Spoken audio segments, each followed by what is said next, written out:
જય શ્રી કૃષ્ણ. જય હો, મંગલમય હો. હર હર મહાદેવ.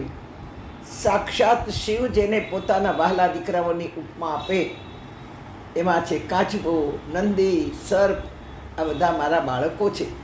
ચંદ્રમા, જેને શિવે માનું બિરદ આપ્યું, જેણે જેણે વિશ્વનું કાર્ય કર્યું તેને શિવે અપનાવ્યા.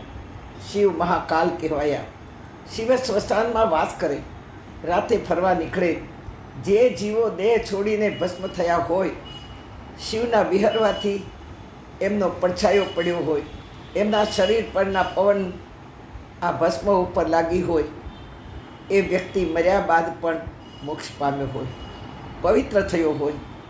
ભારતીય સંસ્કૃતિમાં રિવાજ છે કે વ્યક્તિ મૃત્યુ પામે એના શરીરને અગ્નિએ બાળી નાખ્યું હોય, એની ભસ્મ પર શિવે વિચરણ કર્યું હોય, તેથી તેની રાખ એટલે ભસ્મ પવિત્ર થઈ ગઈ હોય. તેથી બીજે દિવસે દીકરો લઈ આવે અને ગંગાજીમાં પધરાવે. ગંગાજીમાં પધરાવે ત્યારે એ દીકરાને, મરનારના વંશને શિવનો સ્પર્શ થાય, કારણ કે મા ગંગા શિવના જટાથી વહી છે. મા પિતા મરતા મરતા પણ બાળકોનું ભલું ઈચ્છીને જાય. ભલે દીકરાએ મા બાપને રાખ્યા ન હોય, અને છતાંય મા બાપ કહે કે બેટા, અમારા ગયા પછી અમારા અસ્થિને ગંગાજીમાં પધરાવજો. કારણ કે મા બાપ ઈચ્છે કે મારો તો ન થયો દીકરો, પણ છતાંય એને એ કર્મનું કોઈ ખોટું ફળ ના ભોગવવું પડે.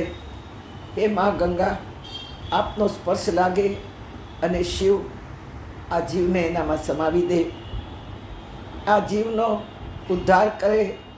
અમારો તો થશે, પણ અમારા દીકરાનો, અમારા વંશનો પણ ઉદ્ધાર થાય, કારણ કે એને શિવ સ્પર્શ થયો છે. તેથી ગંગાજી પવિત્ર છે અને મરનારની ભસ્મ પણ પવિત્ર છે. હા, ગંગાજી પવિત્ર કરે એના વંશને. આવી છે આપણી ભારતીય સંસ્કૃતિનો ભવ્ય રિવાજ. પણ આજે તો તરત જ લાવીને તરત પાણીમાં વહાવી દઈએ. હા, મહાકાલને ભસ્મ આરતી થાય છે. સુગંધી કાષ્ઠ હવનની ભસ્મ શિવલિંગને અભિષેક થાય છે. જુઓ ચિત્ર, ભસ્મ આરતી થાય છે. તમામ દેવો વૈકુંઠમાં બિરાજે છે, દેવીઓ પર્વતની ટોચ પર બિરાજે છે, પણ શિવજી મહાદેવ સ્મશાનમાં વસે છે. અતૃપ્ત અસહાય આત્માને અસતથી છુટકારો આપે છે.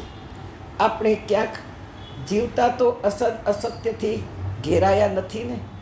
આપણા હાથે આપણે છૂટવાનું છે અને શિવને પ્રાર્થના કરવાની છે. પ્રભુ, જિંદગીના અંતિમ સ્ટેજ સુધી કંઈ જ નથી કર્યું કે નથી કરી શક્યા, એ તો પ્રભુ આપ જ સાક્ષી છો, કારણ કે આપ આત્મલિંગ છો અને આત્મા જ જીવનો સાક્ષી છે. આવો પ્રાર્થના કરીએ. વર્ષોના વાયરામાં જિંદગી વહી રહી, હૈયાની ધડકન પણ ધીમી ધીમી થઈ રહી. તડપ જાગી દર્શનની, ત્યારે મહાદેવ તમે યાદ આવ્યા. મહાદેવ તમે યાદ આવ્યા. હે પ્રભુ, જિંદગીભર કર્મોના સોગઠાથી રમ્યા જ કરું. વ્યવહારમાં, પરિવારમાં, સમાજમાં, જ્ઞાતિમાં, મિત્રોમાં, આડોશી પાડોશીમાં કર્મો કરીને રમતા રહ્યા સોગઠાથી. પણ કર્મોના સોગઠાથી બાજી ખેલાઈ રહી. રમતા હાર જીત થઈ રહી. મારા પાસા સવળા કરવા ટાણે,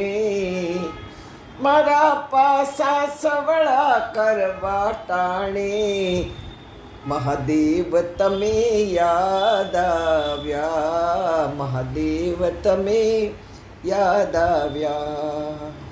હા, છેવટ સુધી આપણે જીતવા જઈએ ને હારીએ. અંતિમ શ્વાસ સુધી આપણે જીતવાની જ ભાવના, જીતવાની જ અપેક્ષા, જીતવાની જ જીદ કરતા હોઈએ છીએ.